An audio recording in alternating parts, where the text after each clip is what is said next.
साथियों, आज की वीडियो में हम लोग डिस्कस करेंगे विलियम वर्ड्सवर्थ के द्वारा लिखी गई एक और मोस्ट इम्पॉर्टेंट पोइम जिसका नाम है the world is to much with us. The world is to much with अस की अगर हम बात करें, यह हमारे अगर सिलेबस में रखी है तो ये मान करके चलिएगा कि मुश्किल से ही कंपटीशन एग्ज़ाम में एक आधी पेपर ऐसा बचता होगा जहाँ से क्वेश्चन ना उठता हो। मोस्ट इम्पॉर्टेंट पोएम रहती है जहाँ से कुछ ना कुछ हमेशा पूछ लिया जाता है। इसलिए इस पोएम को line by line, word by word और इसके सारे की फैक्ट को कई बार डिस्कस करेंगे, ठीक है, जिससे कि पोएम को पढ़ते ही पढ़ते हमें चीज़ें तैयार हो जाएं। अगर हम बात करते हैं इसके कंपोजिशन डेट की, तो ये कंपोज की गई 1802 और ये कहीं कहीं पर 1805 भी देखने को मिलेगा कंपोजिशन डेट कि the world is to much with अस को 1805 में कंपोज डेट देखने को मिल सकती है। तो हम एक आइडिया लगाएंगे कि विलियम वर्ड्सवर्थ ने the world is to much with अस को 1802 से लेकर के 1805 के बीच में लिखा है। बट फाइनली इसको जो पब्लिश करवाया गया है वो कब पब्लिश करवाया गया? 1807 में इनका एक पोएटिक वॉल्यूम आया था, पोएम्स इन टू वॉल्यूम में, ठीक है। ये इनका एक पोएटिक वॉल्यूम था और इसी में इसको पब्लिश करवाया गया। ये क्या है? एक इटालियन सोनेट है। इटालियन सोनेट में टोटल कितनी लाइनें होती हैं? 14 लाइनें होती हैं और इटालियन सोनेट को ही एक अन्य नाम से जानते हैं जिसका नाम है पेट्रार्कन सोनेट। ये जो होता है दो भागों में डिवाइड होता है, एक का नाम होता है ऑक्टेव और दूसरे का नाम होता है सस्टेट। ऑक्टेव में 8 लाइनें होती हैं और सस्टेट में 6 लाइनें होती हैं। चलो डिस्कस करते हैं आगे। पहला पॉइंट कहता है the world is to much with अस। क्या है? एक सोनेट है। तो एक चीज़ और ध्यान रखना, जॉनर ए सोनेट है। सोनेट में भी किस तरीके का सोनेट है? तो ये इटालियन या पेट्रार्कन सोनेट आप बोल सकते हो। इसको लिखा किसने है? तो English romantic poet William Wordsworth के द्वारा लिखा गया है। दूसरा क्वेश्चन हमारा ये तैयार हुआ कि विलियम वर्ड्सवर्थ कौन सी एज से बिलोंग करते हैं? तो ये रोमांटिक एज से बिलोंग करते हैं। अगला दूसरा पॉइंट इसका देखेगा, the poem was first published in his volume poems in two volumes. 1807 में ये पब्लिश हुई थी, ठीक है। It was written in Italian sonnet format और ये हम पहले ही बता चुके हैं, ये इटालियन सोनेट फॉर्मेट में लिखी गई है, ठीक है। और इसमें जो मीटर यूज हुआ है, विलियम वर्ड्सवर्थ ने जिस मीटर का यूज किया है वो कौन सा है? आयम्बिक पेंटामीटर, ठीक है। ऑक्टेव यानी कि इसमें जो इटालियन सोनेट होता है वो ऑक्टेव और सस्टेट में डिवाइड होता है।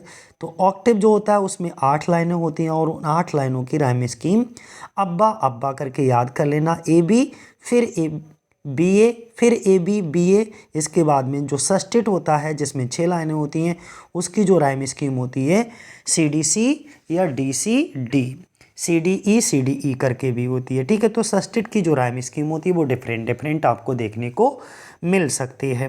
बात क्लियर हो गई। अच्छा, जब विलियम वर्ड्सवर्थ ने इस सोनेट को लिखा था उस समय विलियम वर्ड्सवर्थ की आयु कितनी थी? 32 साल थी, ठीक है। 1802 में इसको लिखा है और 1807 में इसको पब्लिश करवाया है। बात क्लियर हो गई फिर से। तो ये कब लिखी गई? 1802 में कंपोज की गई है और इसको पब्लिश कब करवाया गया? 1807 में। कहाँ में? पोएम्स इन टू वॉल्यूम में, written in Italian sonnet format में, जो कि 14 लाइनें होती हैं। इसको हम पेट्रार्कन सोनेट भी कहते हैं। जो कि पेट्रार्कन सोनेट होता है वो 2 भागों में डिवाइड होता है। इसमें 2 भाग होते हैं, एक ऑक्टेव और सस्टेट। ऑक्टेव में 8 और सस्टेट में 6, ठीक है।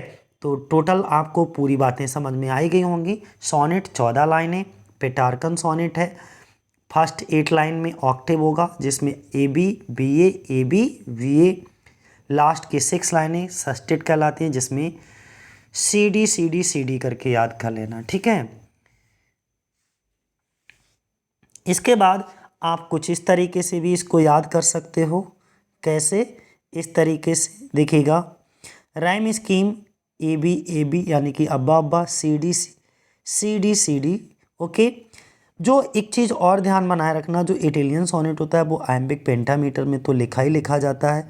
साथ में जो ऑक्टेव होता है उसमें प्रॉब्लम को रेज किया जाता है और लास्ट में जो सस्टेट होता है, ठीक है, 6 लाइनों का, उसमें उस प्रॉब्लम का क्या बताया जाता है? सॉल्यूशन बताया जाता है। ठीक है, तो अब हम शुरुआत करते हैं इसके वर्ड बाय वर्ड से। देखिएगा, उन्होंने कहा है वर्ड बाय वर्ड में अगर हम डिस्कस करें तो the world is too much with us late and soon. The world means दुनिया is too much with us, यानी कि हमारे बोझ से भर गई है। पहले नहीं, लेट एंड सून, पहले नहीं तो आने वाले समय में। अब क्या है, लेट एंड सून का मतलब यहाँ पर समझ लीजिएगा। पहले तो the world is too much with अस, इसका मतलब होता है कि continuous pursuit the money all time, लगातार हर समय धन के पीछे भागने को। ठीक है, लेट एंड सून का मतलब ऑल द टाइम, हर समय आप जो है धन के पीछे या पैसा कमाने के पीछे दौड़ते रहते हो। यहाँ पर जो कवि है ना, वो कवि कहता है कि भौतिकवादी दुनिया की आलोचना करता है और इसमें ये भी कहता है कि इंसानों को प्रकृति की कोई फिक्र नहीं है, लेकिन इंसानों को आज नहीं तो कल प्रकृति की मूल्य का समझ आ जाएगा। अभी तो उन इंसानों ने अपनी पूरी ताकत पैसा कमाने, यानी कि गेटिंग का मतलब होता है कमाने में, और स्पेंडिंग का मतलब होता है खर्च करने में। Getting and spending, earning and spending money, धन कमाना और धन को खर्च करने में अपनी पूरी पावर्स को भी ले बेस्ट आवर पावर्स, हमने अपनी पूरी पावर्स को क्या कर दिया है, बेस्ट कर दिया है। यानी कि कमाने और खर्च करने में हमने हमारी शक्तियों को क्या कर दिया, बर्बाद कर दिया। बात क्लियर हो गई होगी। यानी कि वो ये कहना चाह रहा है कि जो इंसान है ना, इंसान ने अपनी पूरी ताकत पैसे को कमाने और उसे खर्च करने में लगा रखी है। उनका ध्यान प्रकृति की तरफ बिल्कुल भी नहीं है। इंसानों ने अपना दिल और दिमाग दोनों पैसा कमाने में लगाया हुआ है।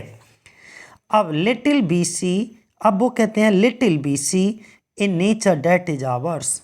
लिटिल बीसी, हम बहुत कम ध्यान देते हैं इन नेचर, प्रकृति में, डेट इज आवर्स, जो हमारी है। थोड़ा ही जो हम प्रकृति में देखते हैं जो कि हमारी है। We have given our hearts away a solid boon. Solid boon में ऑक्सीमोरन फिगर ऑफ स्पीच का यूज हुआ है।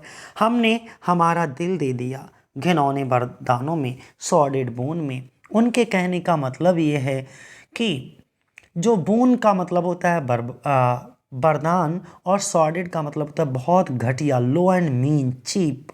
ठीक है, तो वो ये कहना चाह रहे हैं, समझा ये रहे हैं कि इंसान प्रकृति की सुंदरता की तरफ तो अब देखता भी नहीं है। वह एक सोते हुए फूल की तरह हो गया है, जो नेचर का हिस्सा तो है लेकिन वह सो रहा है। और इन सब का जिम्मेदार कौन है, भौतिकवादी संसार है, क्योंकि हमने अपना पूरा समय किस में लगा रखा है, भौतिकवादी संसार में। दिस सी, ये समुद्र, दिस सी इस समुद्र, डेट बेयर्स, बेयर्स का मतलब होता है ओपन कर देना, हर बूझम टू द मून, अपने बूझम को किसकी ओर, टू द मून। मून का मतलब होता है चंद्रमा की ओर। यानी कि उसके कहने का मतलब नंगा कर दिया है। ठीक है, अपनी सतह को, सरफेस को, अपने सीने को। और आगे उन्होंने कहा, यानी कि ये जो समुद्र है जो नग्न सीना लिए चंद्रमा के सामने खड़ा है। तुमने देखा होगा जब समुद्र जो होता है और सूर्य निकलता है, तो जो सूर्य की परछाई समुद्र में पड़ती है तो किस तरीके का नज़ारा और कितना खूबसूरत सीन नज़र आता है। दी विंड्स, हवाएं, डेट जो बिल बी हाउलिंग, यानी कि साएं साएं करके आवाज़ करती हुई, एट ऑल आवर्स, हर समय चलती रहती हैं। हवाएं जो गरजती हैं, हवाएं जो साएं साएं करके हर घंटा चलती हैं। फिर कहता है एंड और are up gathered now like sleeping flowers, लेकिन हमने तो और अब ऊपर इकट्ठा है सोते हुए फूलों की तरह। ठीक है, लाइक स्लीपिंग फ्लावर्स, जिस तरीके से प्रकृति में चाहे हवाएं कितनी भी साएं साएं करके चलें, लेकिन प्रकृति जो है, फूल जो है ना, वो क्या हैं, सो रहे हैं, वो अभी भी मुरझाए हुए हैं, उनमें किसी तरीके की कोई भी खिलखिलाहटपन नहीं है। फॉर दिस, इसके लिए, for everything we are out of tune, इसके लिए, इन सब के लिए हम हैं बिना प्रशंसा के, we are out of tune. We are out of tune का मतलब अयोग्य हो गए, यानी कि अब गिदड़ पूर्ण रूप से शांत होना, यानी कि अनफिट हो जाना, आउट ऑफ ट्यून हो जाना।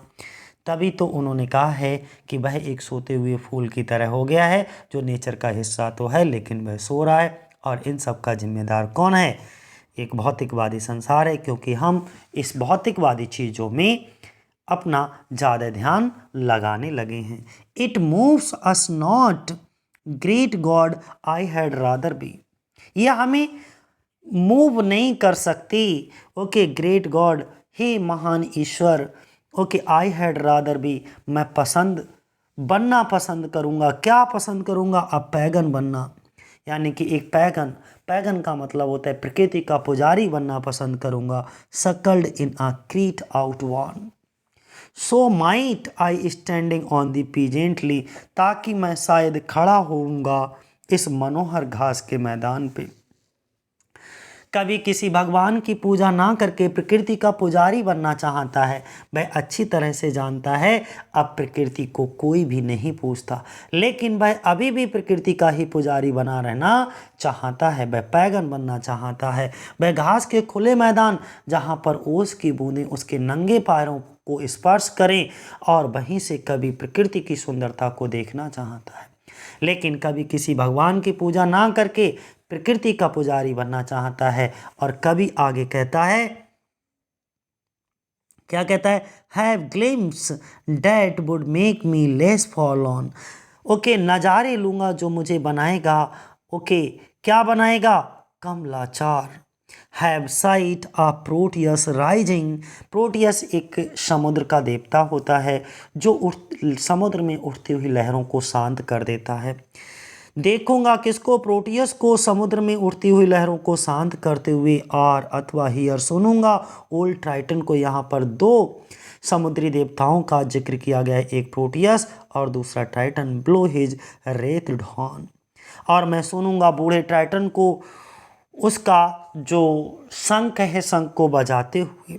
इसका मतलब ये हुआ, कभी यहाँ पर कहता है आगे कि वह समुद्र के देवता प्रोटियस को समुद्र की लहरों पर चलते देखना चाहता है, समुद्र की उठती हुई लहरों को शांत करते हुए देखना चाहता है, और ट्राइटन को समुद्र में शंख बजाते हुए देखना चाहता है। यहाँ पर जो प्रोटियस और ट्राइटन है, ये दोनों समुद्र के देवता हैं।